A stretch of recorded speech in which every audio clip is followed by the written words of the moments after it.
and take your kiddos on back to the kids' room if you have kids to drop off.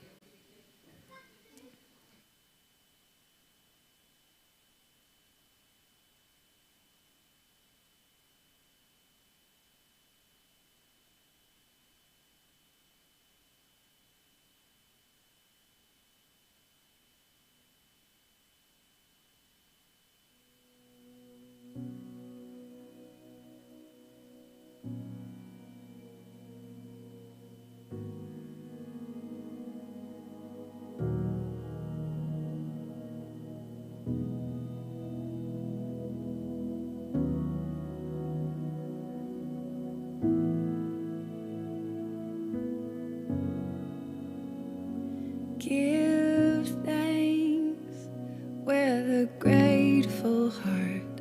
Give thanks to the Holy One. Give thanks because He's given Jesus Christ, His Son. Give thanks with a grateful heart. Give thanks to the Holy One. Give thanks because He's given Jesus Christ, His Son. And now let the weak say, I am strong. Let the poor say, I am rich because of what the Lord has done for us. Give thanks.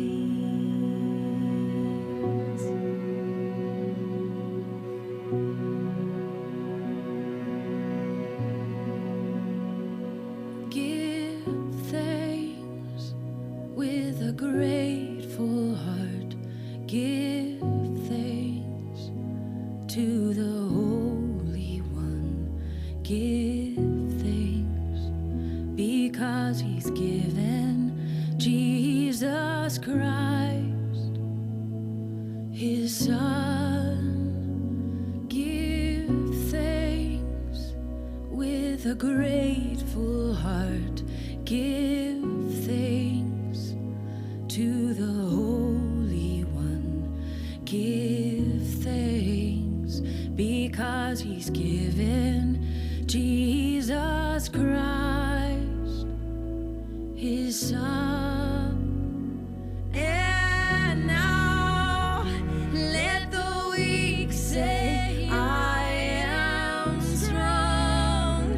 Let the poor say, I am rich because of what the Lord has done for us. And now let the weak say, I am strong. Let the poor say, I am rich because of what the Lord has done for us. Give thanks. Look at what you've done. Look at what you've done. Oh, we give thanks. Oh, we give thanks. Look at all you've done. Pour it out on you, God. We give thanks.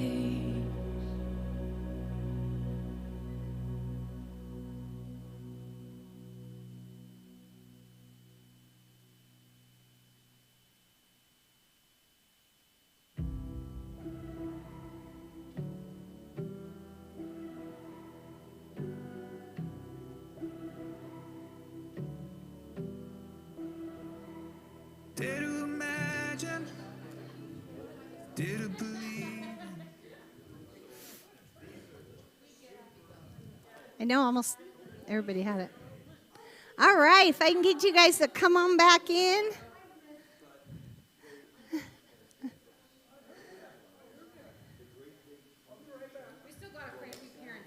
Oh, do we? Okay, I'll wait a couple minutes.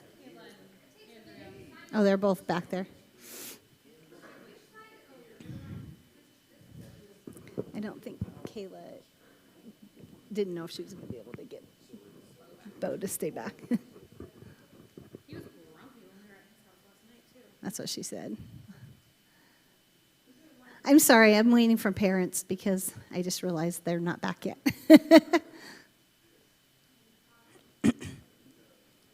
You guys could open up to Luke 19 if you want to be ready, prepared, ready to go. Does anybody need a Bible? Yeah. Okay, I got one, Karen.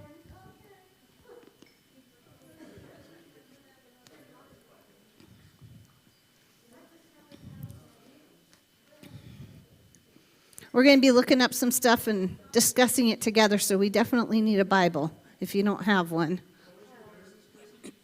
Luke 19 is where we're going to start. There's another Bible back there, and there's a Spanish Bible in case anybody wants to read it in Spanish. Yeah. You would have been like, I could have read it, though. My accent's good. My understanding is lousy, but my accent.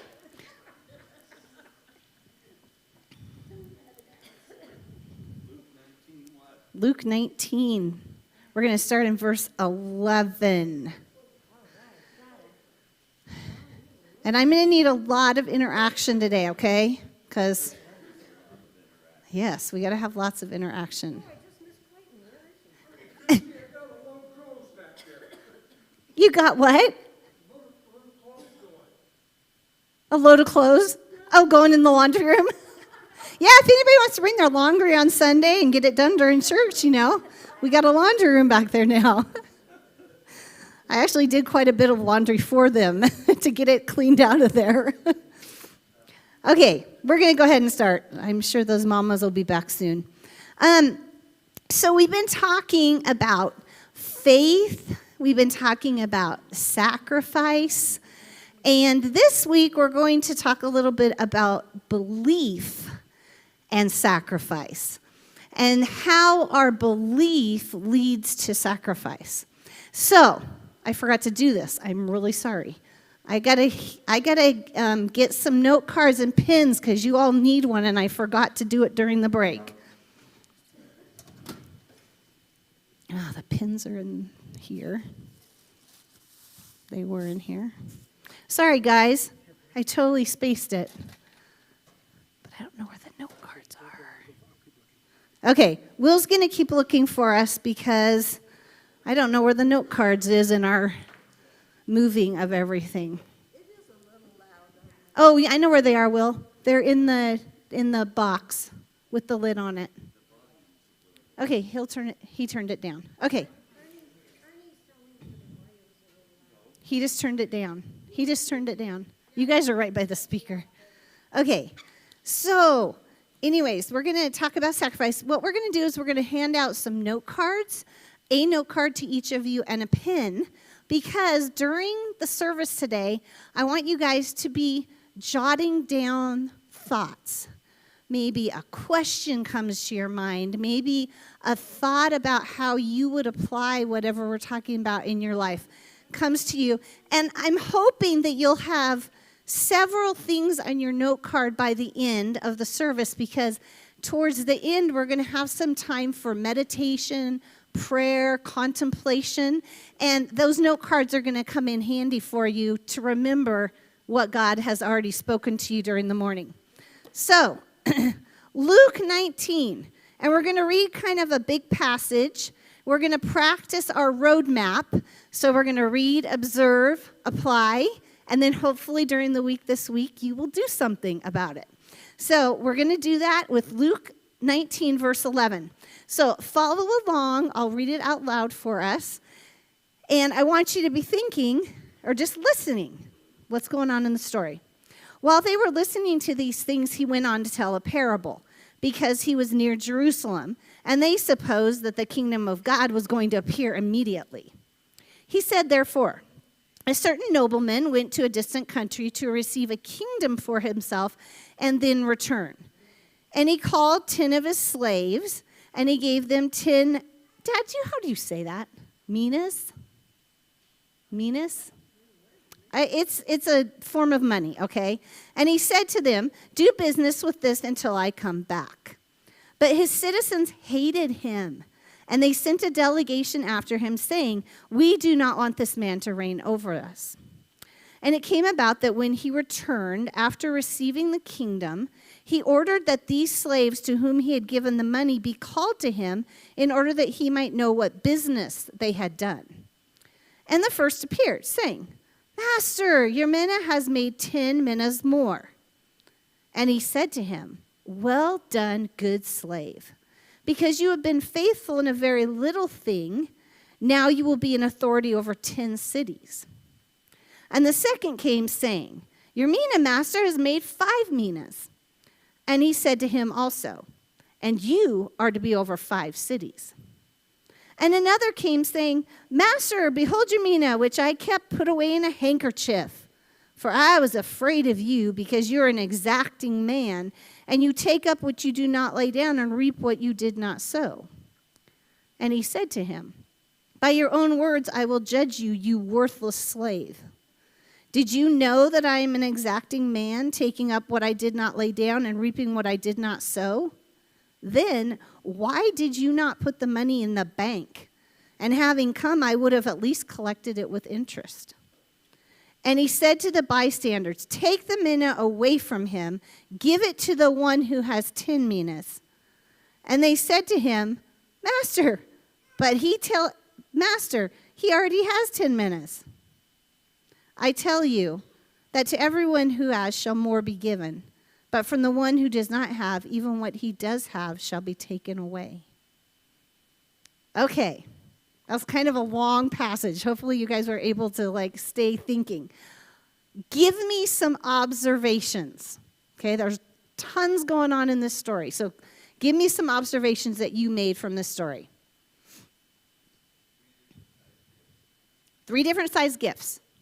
I'm just going to repeat so that the video can hear in case anybody's watching.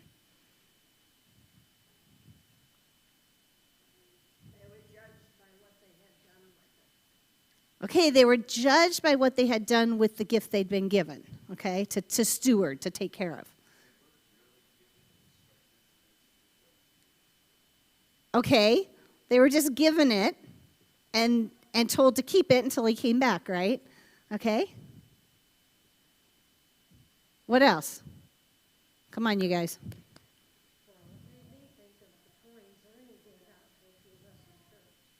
Oh, a long time ago, Dad gave out some coins to see how they would be used, right? Okay, so, and what? I never made anything from any of them. They were given back to me. They were given back, but without... Same as I gave, I got back. Okay, the same as he gave, he got back. Didn't work with this. Okay, so that was not the same situation, because here at least one made 10, one made 5 more, one gave it back the same as they had been given it, right? Okay, what other observations? So I took it back from them, just like this guy did. Okay. I took back what they had. They got nothing. Oh, they got nothing because they hadn't done anything with it, okay? What was the result of what each of the slaves had done?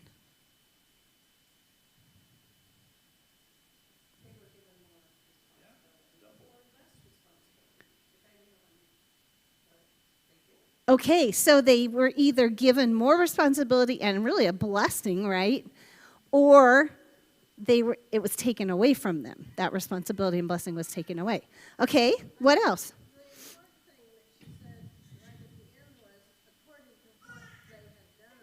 According to what they had done with it, right?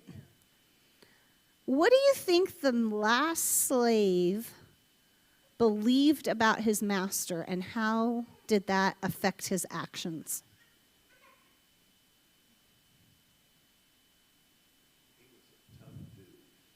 he believed he was one tough dude, okay? They knew it going into it, right? But this guy definitely believed that because he says it, right? They didn't want to take a chance. The one guy, he Okay. didn't want to take any chance. No risk, no trust, no sacrifice of any kind. He didn't even take the time to take it to the bank, right?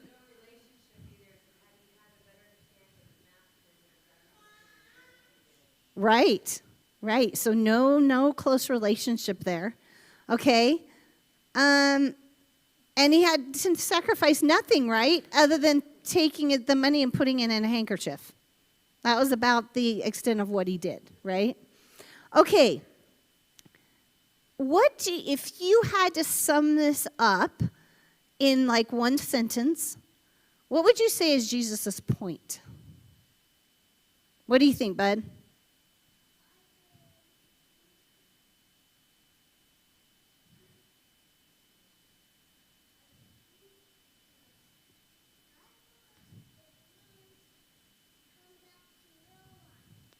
He came back to real life. He died for us and he came back to real life. Okay, very good. You're right. You're exactly right. What do you think the point of this story here is?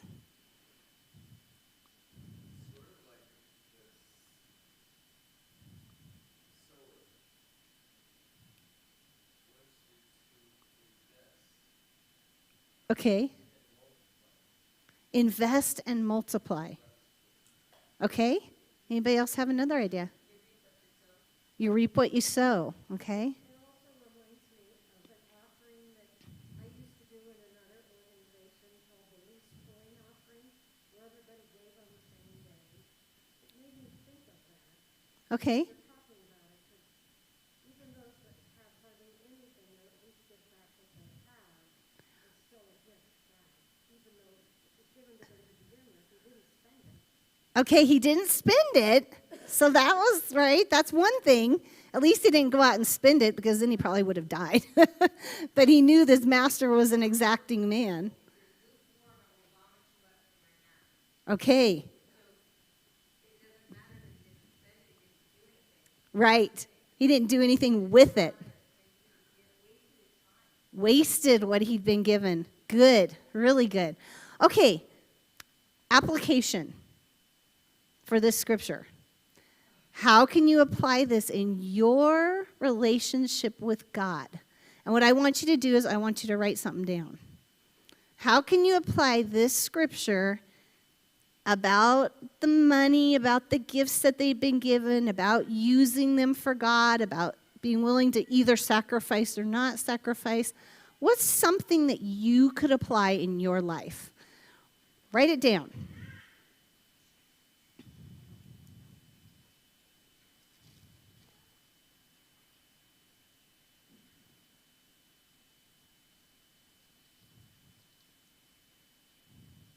Does anybody want to share?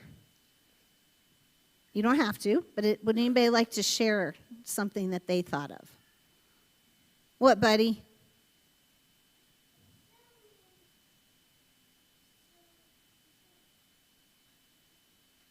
What?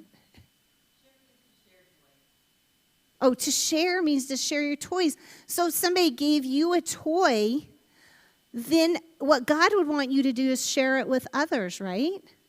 Yeah, that's exactly what this story's talking about, right? When God gives you something that you should share it. Good. Really good. Okay. We're going to go on. We're going to look at another scripture. Matthew 7. If everybody wants to turn there.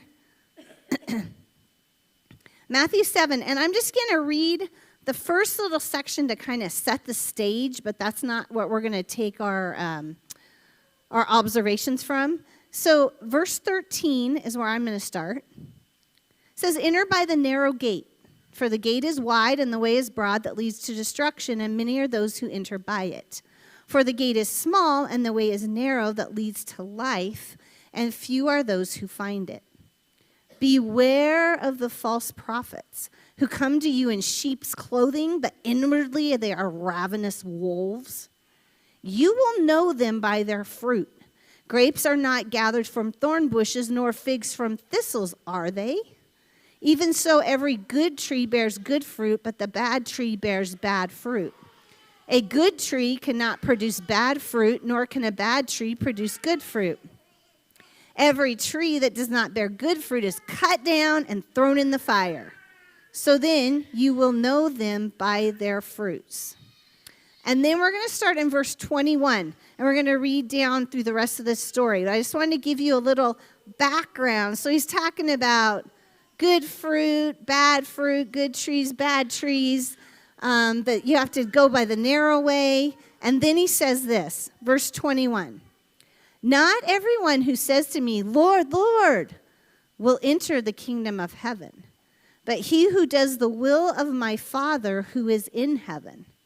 Many will say to me on that day, Lord, Lord, did we not prophesy in your name, and in your name cast out demons, and in your name perform many miracles? And then I will declare to them, I never knew you. Depart from me, you who practice lawlessness. Therefore, everyone who hears these words of mine and acts upon them may be compared to a wise man who built his house upon the rock. And the rain descended, and the floods came, and the winds blew, and they burst against the house, and yet it did not fall, for it had been founded upon the rock. Everyone who hears these words of mine and does not act upon them will be like a foolish man who built his house upon the sand. The rain descended, the floods came, the winds blew and burst against that house, and it fell, and great was its fall. Okay? So he goes from good fruit, good trees, bad fruit, bad trees, enter by the narrow way, and then he says, hey guys, everyone who says, Lord, Lord, will not enter the kingdom of heaven. Everyone who listens to my will what? Be like a what? Built on a rock? Like a house built on a rock. Everyone who does not listen to my words will be like a house built on sand. Okay. Give me some observations of that second section that we read together.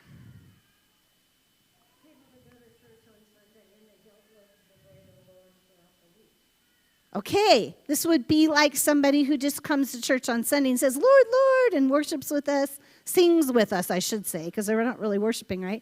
Sings with us, but then goes and lives however they want during the week. Okay, that would be similar to this story, right? Okay, what other observations?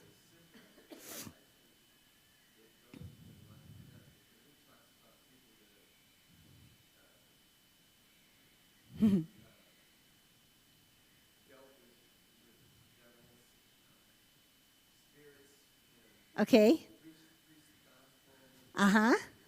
Okay, they've cast out demons and performed miracles in his name. Okay, but he says, away from me. So there's something going on there. I think it's, honor authority. And, God just took all authority on earth. So I think it's recognizing God's authority. And in the world, I think God gives all of us authority in some aspect. Mm-hmm. Whether it's a pastor or whether it's a clerk at a store. Okay. A musician, a janitor. Okay. Everybody has a sense of authority and recognizing that in this area. Okay, so we've all been given some kind of authority in this world, whether you're a big leader or somebody that's a clerk at a store. We've all been given authority by God. How are we using it? How are we honoring it, right? And how are we obeying God in using it?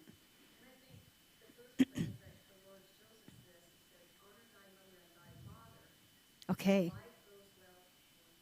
Okay, honor your father and mother so life goes well with you. That's kind of a secondary verse to this story. Good. What other observations do you guys make? It doesn't have to be how you would apply it, but it could just be just an observation. Okay.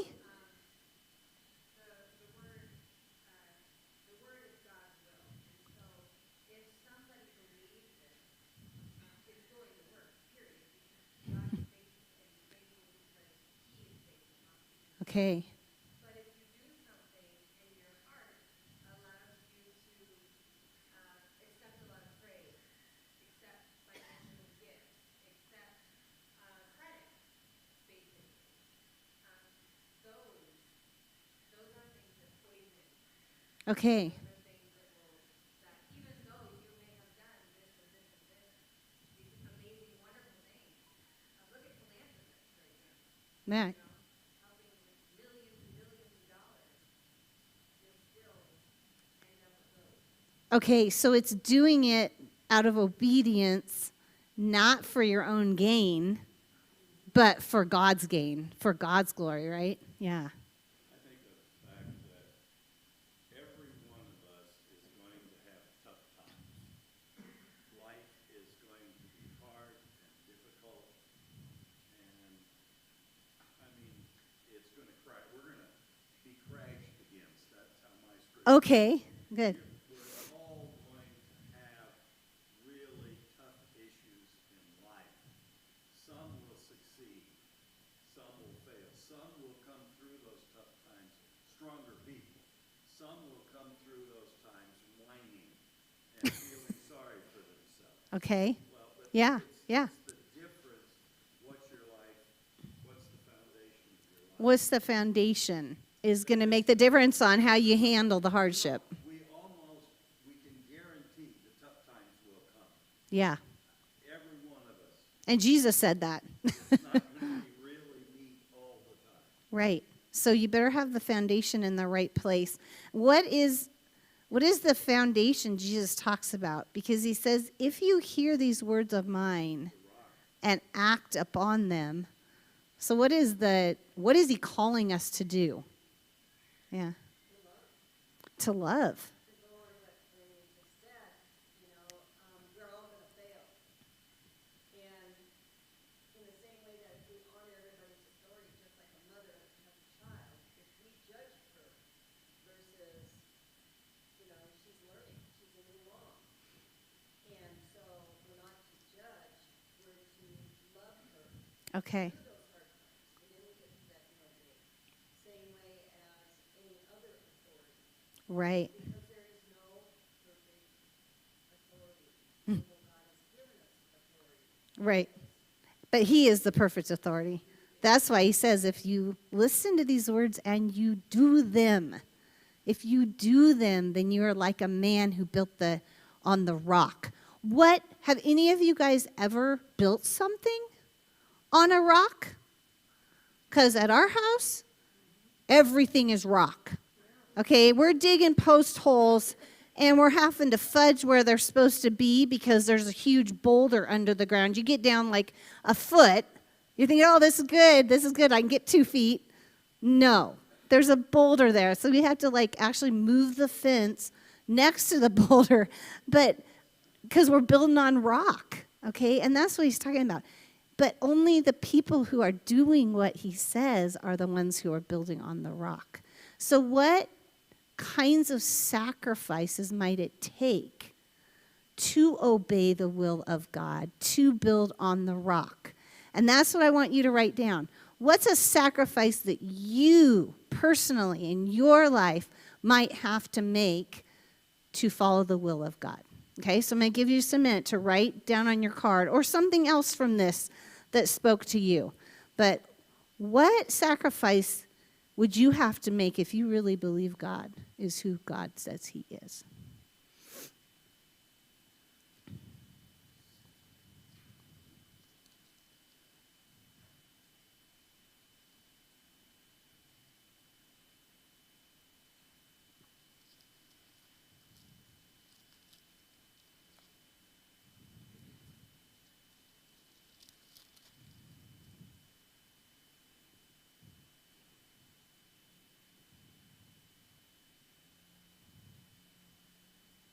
What sacrifice would you have to make to be obedient to God?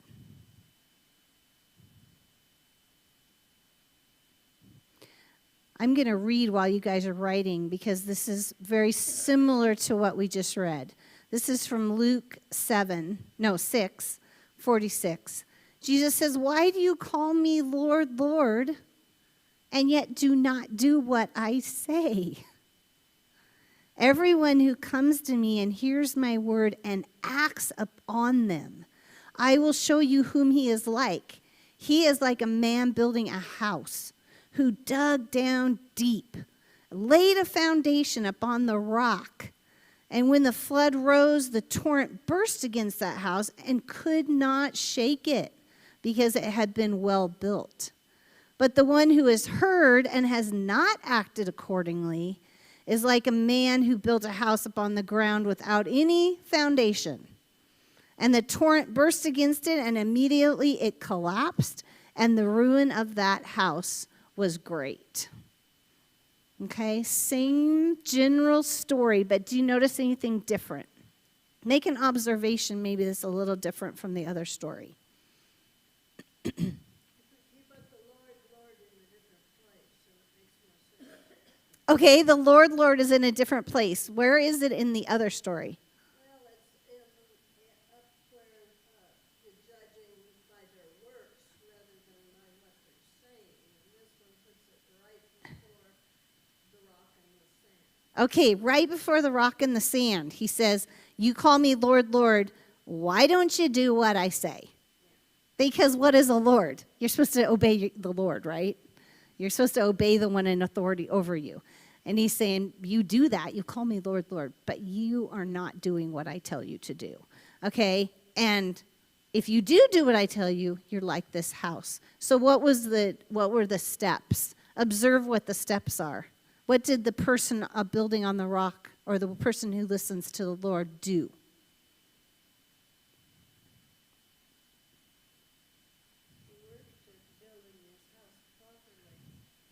Okay, he did it properly.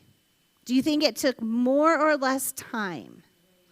Way more time, right? Did it take more or less effort? Way more effort, okay? Because he's digging down deep. Now in Haiti, Mom got to experience this. We're up on the top of this mountain. They're building a school.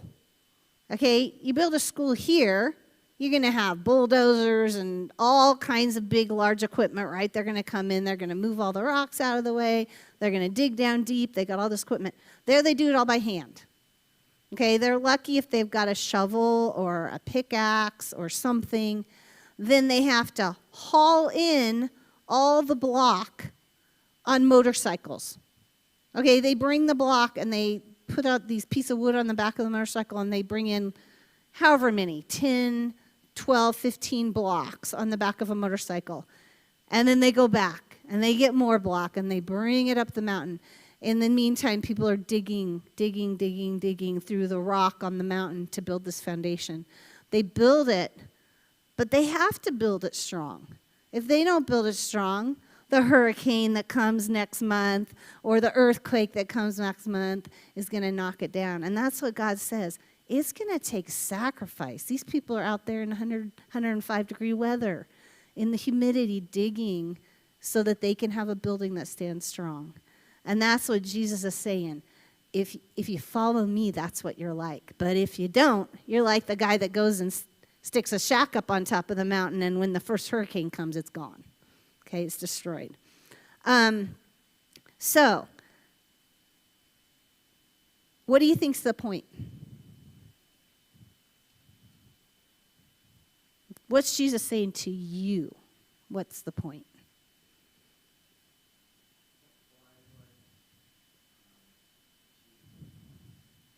Apply what Jesus has taught in your life, right? Okay? Good. Write something down if you think something specific. Cindy, go ahead.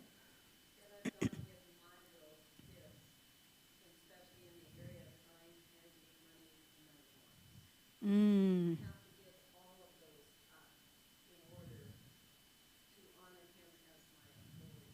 Okay. You have to give up, right? Whatever it is. And if you think of something specific, I want you to write it down. What might you have to give up? That is so un-American. Oh, it is. It's so un-American. I ought to get what I deserve right now, what I want, Yep. people ought to do what I want them to do. You know, Yep. that's, Yep. yeah, I mean, Jesus was a radical. Jesus was a revolutionary. He went against the norms of his society. And to follow him, we have to be the same. We have to be willing to say, yeah, that may be the American way, but that's not Jesus' way, right? What, were you going to say something, Lynn? Oh, Mom. I was just thinking, it's so, do Jesus what Jesus wants you to do. But the thought occurred to me that this story about the rock and the sand, as at the end of the Sermon on the Mount. Okay. And the Sermon on the Mount basically tells us that it's not what we do, but why we do it and what we think about it. So motivation. Motivation in our heart needs to be right in order to do it. Because there are people who know God's word and they do it, but they do it begrudgingly. You know, they Okay. don't do it because they want to please and honor God, but because they look good. Oh, because they'll look good rather than to please and honor God. And so our motivation, Mom's saying, our motivation and our heart is the most important part in this. If our motivation and heart is right, we will follow right, right? Yeah. It's not out of love. It's not out of our heart love for God that we follow, but it's a list of things to check off, or it's a list of things that are going to get me glory, or whatever it is. Yeah. Experience, we don't have to fight for our needs or our wants, that if we obey God, we experience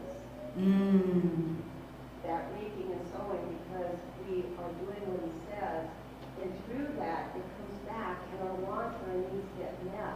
Right. And, you know, I experienced that in my marriage. You know, the first 7 years, our marriage was like World War III. Okay. We didn't know the Lord, and I fought for my needs and prayed. I yelled at him. I tried everything I could. We're Sarah, too. Still Yeah, we can fight for the needs and wants, or we can surrender them, and God meets them, right? And miraculously, he meets them all the time. But it's a process, right? It's both. So I came to the Lord, and I realized that honoring authority was huge in my life. Huge. When I started honoring Craig as the authority God put in his life, it wasn't to rule over me. It wasn't to make me do anything. Right. And when I've learned that my role as a wife was to encourage him to be all that he could be, and that meant with my actions, my words, my thoughts, and I tell you, that was one big struggle for quite a few years. Oh, yeah. But you know what? After 37 years, I've never been so blessed as a wife, and all my wants and my needs have been met, way beyond whatever I tried to fight for. Right. And Right. that's how it looks for God. Mm-hmm. We experience that. We experience it when we're willing to just let it go, right? Let it go and be who he's called us to be. Awesome. I'm going to read one more verse. This is from John 1:12. And this might be worded a little bit differently in your Bibles. Sometimes I'll read it the way I'll read it the way either kind of a translation might be. It says, "But as many as received," or some of yours might say believed on or believed in, okay, him, speaking of Jesus, to them he gave the right to become children of God, even to those who believe in his name. Now, we talked a little bit about faith, and we talked about sacrifice, and now we come back to this word believe. Okay, and it's kind of where we're going to focus the rest of our morning. Believe. To those who believed in him or received him, he gave the right to become children of God. This is awesome news. Okay, awesome. So this is just one short little verse, but what do you observe from it? What's going on here?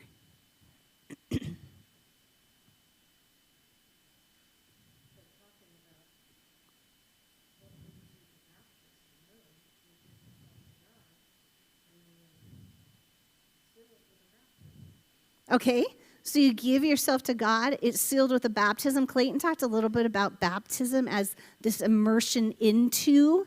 It's not just a water thing. Oh, I dunk you and now you're baptized. It's an immersion into the ways of God. It's an immersion into the family of God. So, yes, that is part of it. What other observations? Yeah, Cindy. A little child just trusts. Okay. They trust in a parent. And so I think what he's saying there for me is that when I believe in him, that I trust that God is with me. Okay.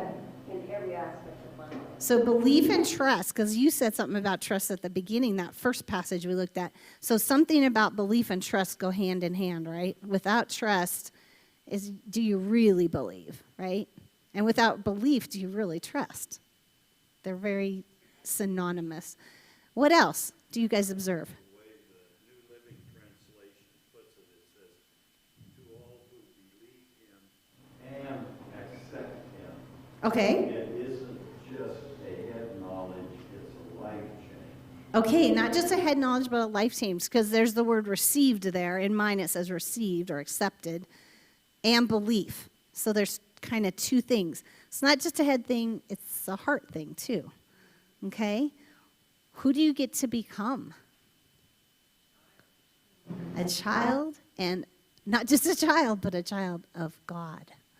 Thought here, you usually think of the child's relationship with the father, but it's also the father's relationship with the child. The father is responsible for the child. And we need to trust the fact that God will fulfill his role in the relationship as well as we need to fulfill ours. God fulfills his role, and we fulfill our role because he teaches us, and then he expects us to be obedient out of love, right? And he takes care of us as we do that. So, question. To wrap up these 4 verses that we've looked at, or these 4 scriptures. What does belief mean when you look at these 4 scriptures together? What would you say belief means when you look at the 4 scriptures? Action.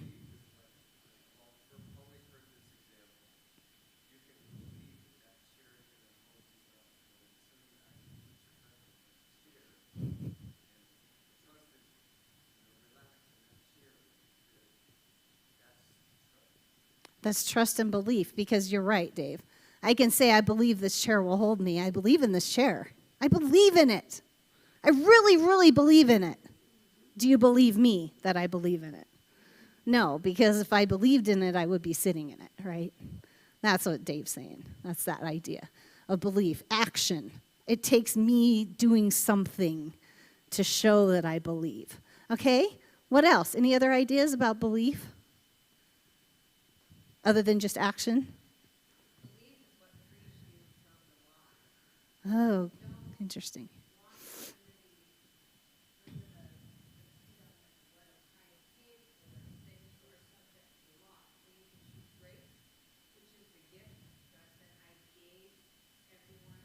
Okay. Yeah.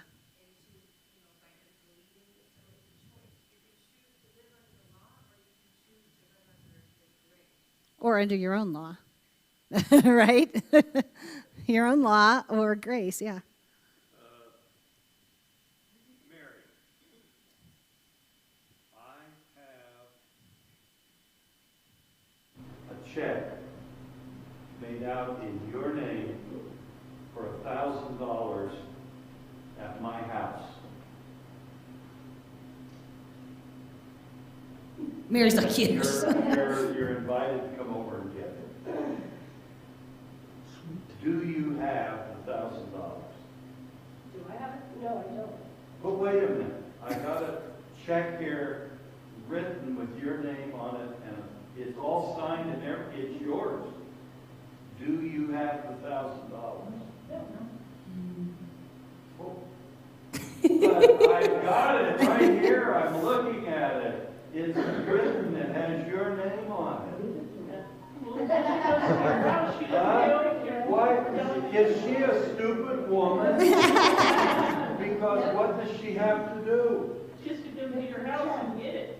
She has to believe that it's there.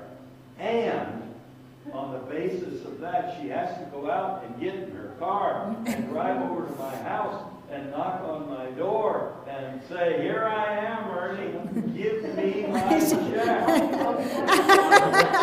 So that to me is a representation of what it means to believe. To believe. It's when you believe to the extent that you act. And until you act, is the check yours? No. Is it made out to you? Yeah. Is it ready to be given? But, and so many people are there. They won't go get it. Get in their car. They won't take the movement to sit in the chair, to really trust, right? Okay, so right now we're going to watch a video. It's about 10 minutes long.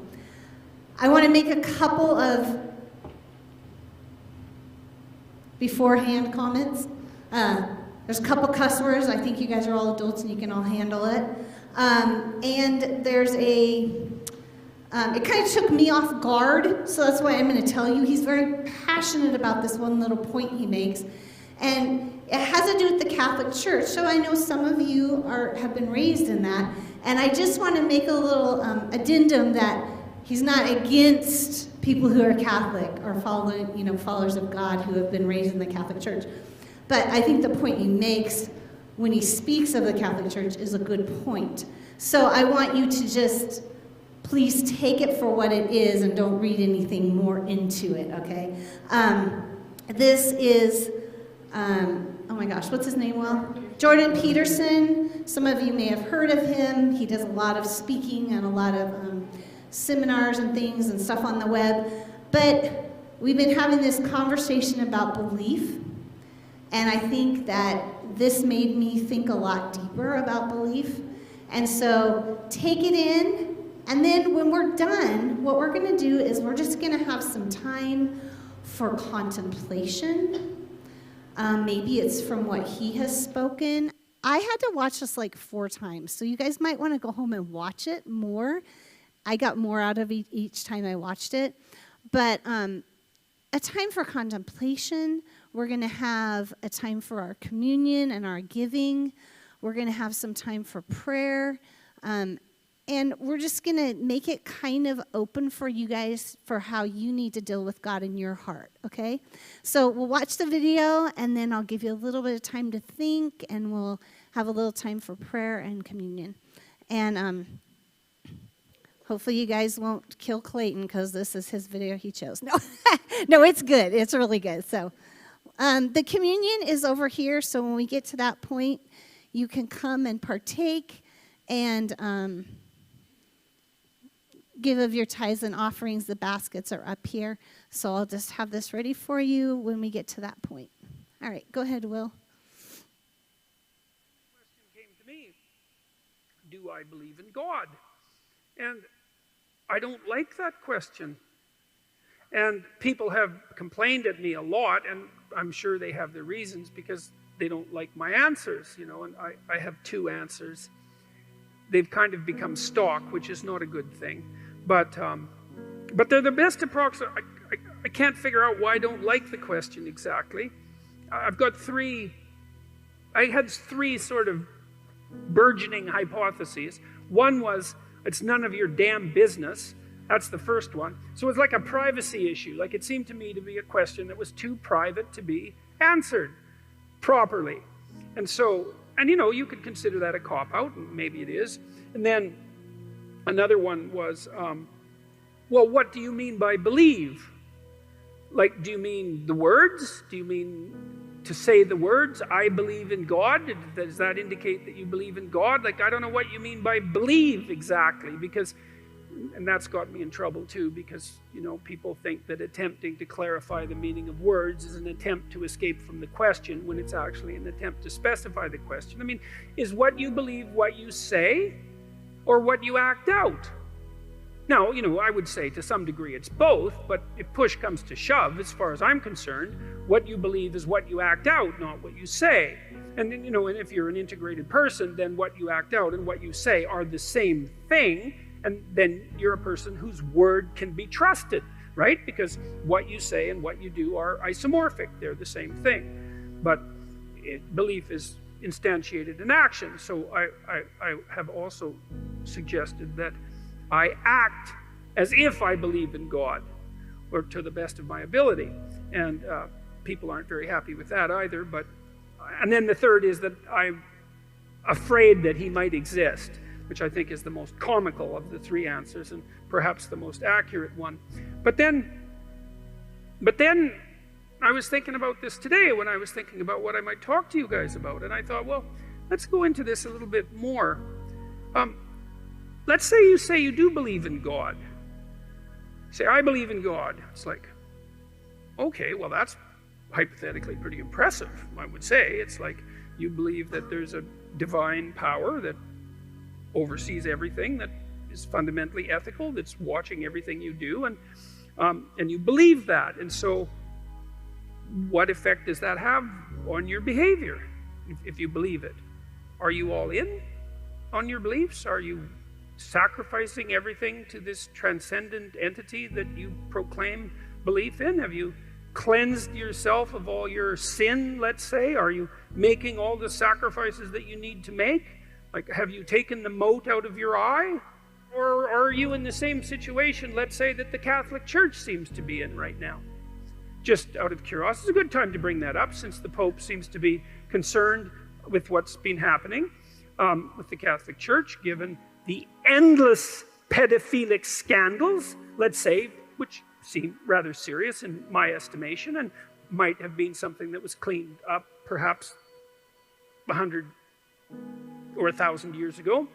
And it's being taken seriously perhaps now, and perhaps not, because it's not so easy to determine exactly what it would mean to take that seriously. And you might say, well, are all the people who are committing these heinous actions and then covering them up, if you ask them, well, do you believe in God? What are they going to say? Well, you'd think the answer would be yes, given that they're like priests. And yet, what's the evidence? Well, the evidence isn't exactly so clear that the mere statement, let's say, or the mere acting out of the ritual, let's say, and I'm not trying to denigrate the statement or the ritual, but I'm pointing out that that's no indication of your right to say that you believe. Because you got it, and I think this is why it's bothered me to answer this question. It's like, well, what right do I have to say that, to make that claim? I believe in God. Well, what's the claim? Is that the claim that I'm a good person somehow? Because you'd think that if you believed in God, actually, like seriously, that you'd be a good person, like right now. Because, well, for obvious reasons, I would think. And so if that hasn't happened in some sort of miraculous sense, so that you're the best person you could possibly imagine being on an ongoing basis, and then terrified of deviating from that path in a serious manner, then I don't see why you have the right to say that you believe in God. You know, one of the things Nietzsche said about Christianity, he was a great critic of Christianity, although also a great friend in a very peculiar way, in that sometimes your best friend is the one who points out your weakest properties, let's say. He said, as far as he was concerned, there was only one Christian, and he died on the cross. And that's a, you know, perhaps an extreme statement, but one worth giving some consideration to. It's like, well, then you look at what are you called upon? Let's say if you're going to proclaim yourself as a believer, you know.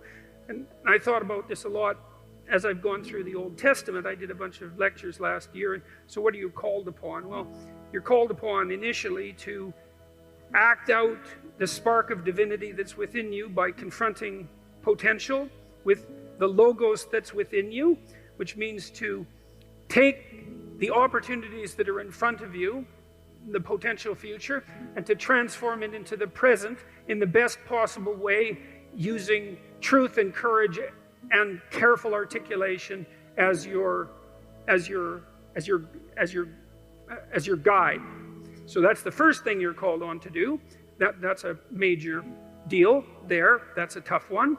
And then the second is to make the proper sacrifices. That's the Cain and Abel story. Is like you want something, you genuinely want it, you want to set the world straight, then you let go of what's necessary and you pursue. You let go of what isn't necessary, no matter what it is, no matter what it is. And then you pursue what's necessary. And then maybe you sacrifice your children to God. That was the story. That's one of the next stories that comes up, of course. And you think, well, that's pretty damn barbaric. And the way the story's laid out, of course it is. But that isn't exactly what it means. It means that what you try to do when you raise children is that you try to do everything you can to impress upon them by imitation and by instruction and by love and by encouragement that they are crucial beings in the world whose ethical decisions play an important role in shaping the structure of reality itself, and that they have the moral responsibility to do that. And you get your ark in order, that's your family, let's say, so that when the storms come, you can stay above water for the 40 days of flooding, and you're capable of leading your people through the desert when the desert makes itself manifest, and you can escape from tyranny properly because you're wise enough to see it, and you take the full burden of being on yourself, all the suffering that's part and parcel of that. You accept that voluntarily, let's say, and you do everything you can to confront the malevolence that's part of you and that's part of the state and that's part of the world. And you make a garden around you. That's the paradise, a walled garden. It's a walled, well-watered place, so the forces of nature and society exist together in harmony, and you place your family in that so that they can live properly. And you treat your enemy as if he's yourself, and the same with your brother. And maybe then you have the right to say that you believe in God. Otherwise, maybe you should think twice about it. You know, there's a line in the New Testament that Christ himself says. Two of them, I should read them too, because they're very relevant to this. I guess I could paraphrase them. A rich man comes up to Christ and says, good leader, good Lord. And he asks him a question about how it is that he should be a good person. And Christ says, don't call me good. There's no one that's good but God. And, you know, that's worth thinking about. I mean, the one person that in principle, in our ancient stories, had the right to make some direct connection between himself and the divine was unwilling to do it when challenged. And so it might be reasonable to assume that each of us could be much more cautious about making that sort of statement bluntly when we're asked. And then the other line is, not all those who say, Lord, Lord, will enter the kingdom of heaven. Got that about right? Which means something approximating, just because you make a claim to moral virtue, let's say, your belief in God, which I can't see how you can make a higher claim to moral virtue than that. You know, I mean, agnostic, atheistic, I don't really care. The point is something like this. Imagine something of ultimate transcendent value. I don't care whether you believe in it or not, but imagine that something like that exists. And then you swear allegiance to it, which is to say, I believe in this. I mean, there's a heavy moral burden that comes along with that, just to allow yourself to utter the words without feeling that you should be immediately struck down appropriately by lightning.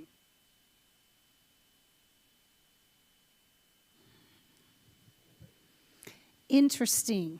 There's a lot there. There's a lot to think about. So I would encourage you to go back and watch that a few times.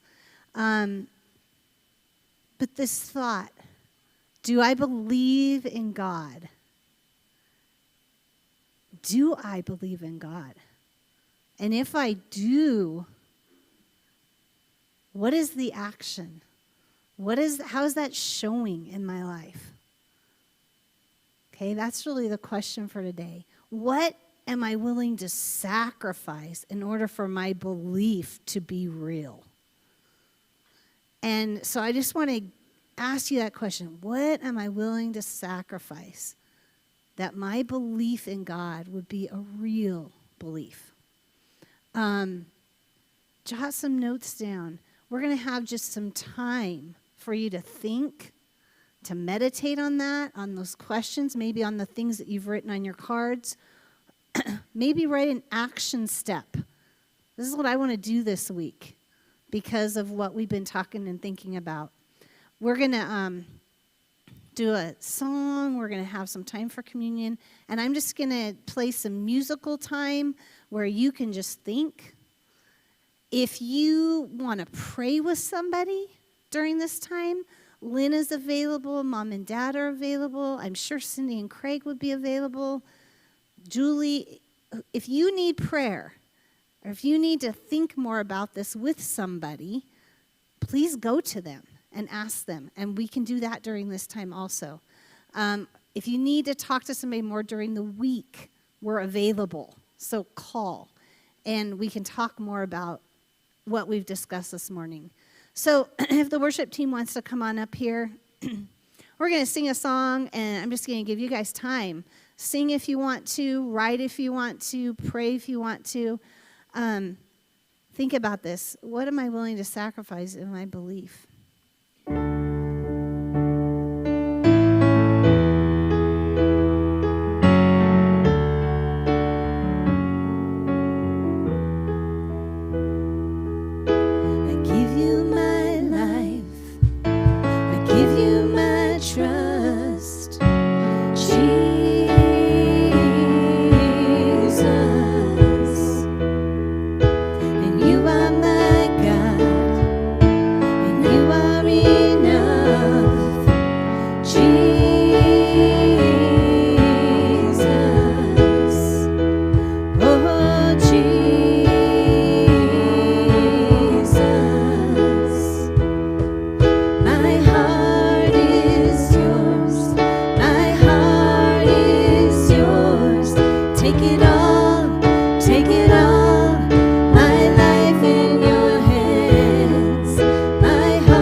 Surrender all to you.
give you my life.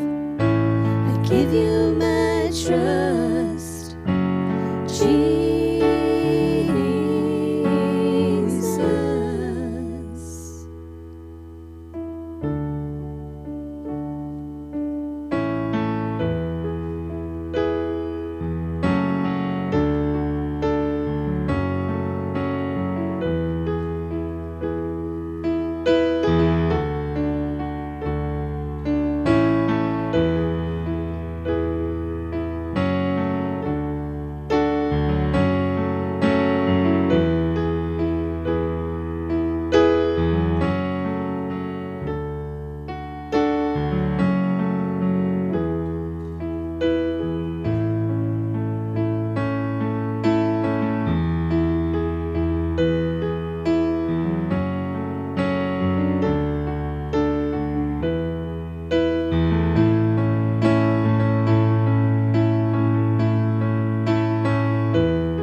John 3:16 and 17 kind of had a new meaning for me this week.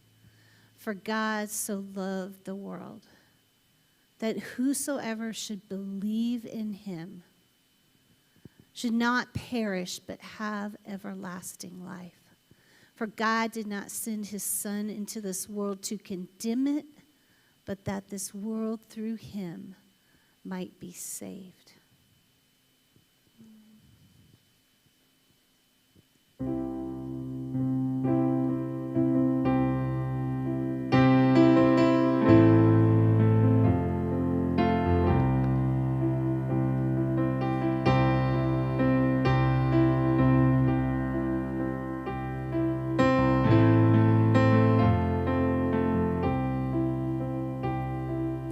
Grace, what have you done? Murdered for me on that cross, accused in absence of wrong. The sin washed away in your blood, too much to make sense of it all. I know that your love breaks my fall. The scandal of grace, it died in my place. So my soul will live. Oh, to be like you, to give all I have just to know you. Jesus, there's no one beside you. Forever the hope in my heart. Oh, to be like you, to give all I had just to know you. Jesus, there's no one beside you. Forever the hope in my heart. You know, sometimes when we think about sacrifice and humbling ourselves and giving what we need to give, I think of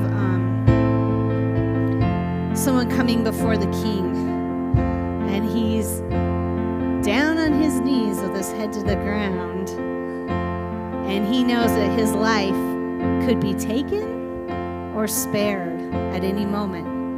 But he does it because the king is the authority. And so maybe this morning you need to get in a position of humility before God.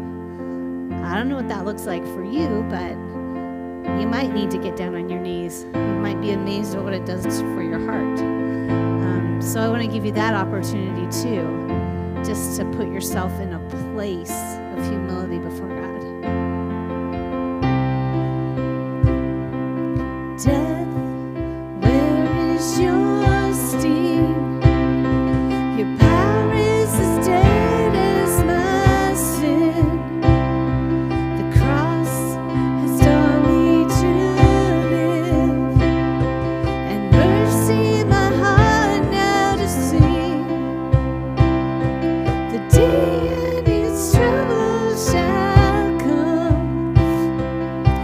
know that your strength is enough. The scandal of grace, you died in my place, so my soul will live. Oh, to be like you, to give all I have just to know you. Jesus, there's no one beside you. Forever the hope in my heart. Oh, to be like you, to give all I have just to know you. Jesus, there's no one beside you. Forever the hope in my heart.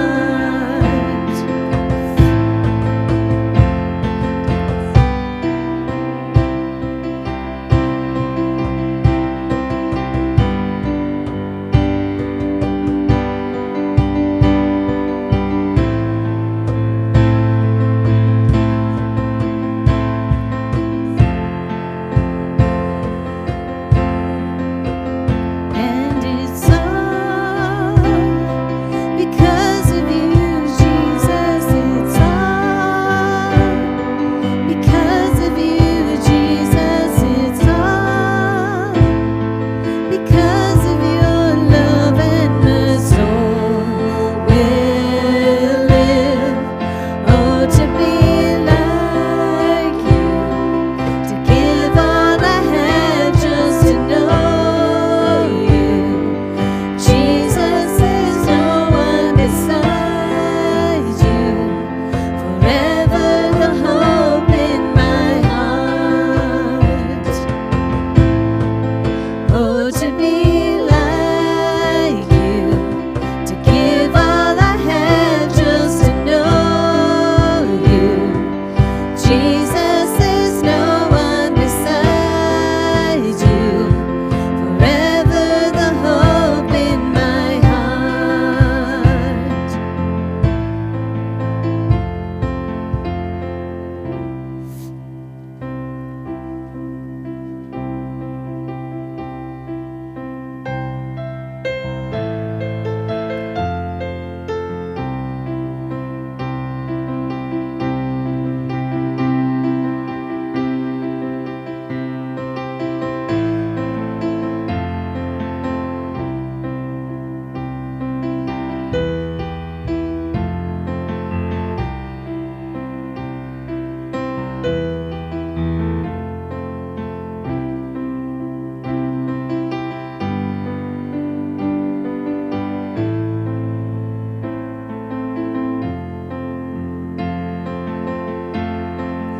Oh, to be like you, to give all I have just to know you. Jesus, there's no one beside you. Forever the hope in my heart. If you have not had the opportunity to take the communion yet, that is available for you. The offering is there. We're going to sing one more song. I just want you guys to take this opportunity to deal with stuff with God, whatever you might need to think about what kind of a commitment you would want to make this week in your walk with God, in your belief in God, and your trust in God.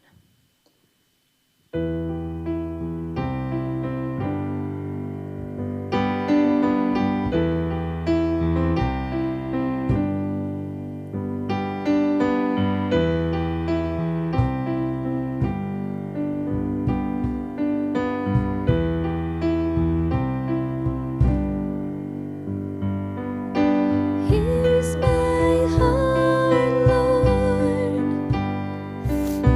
Here's my heart.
Speak what is true. Here's my life, Lord. Here's my life, Lord. Here's my life, Lord. Speak what is true. Here's my life, Lord. Here's my life, Lord.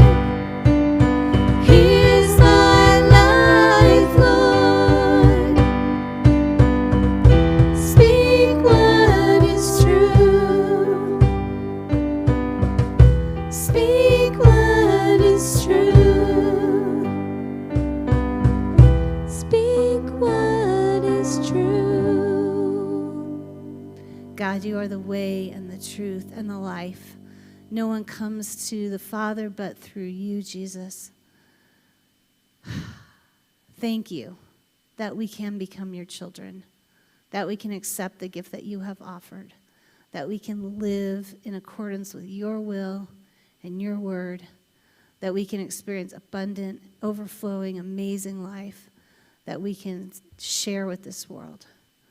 Please help that to be our prayer and our action this week. In Jesus' name, amen. Go in peace. Have an awesome week. Love you guys.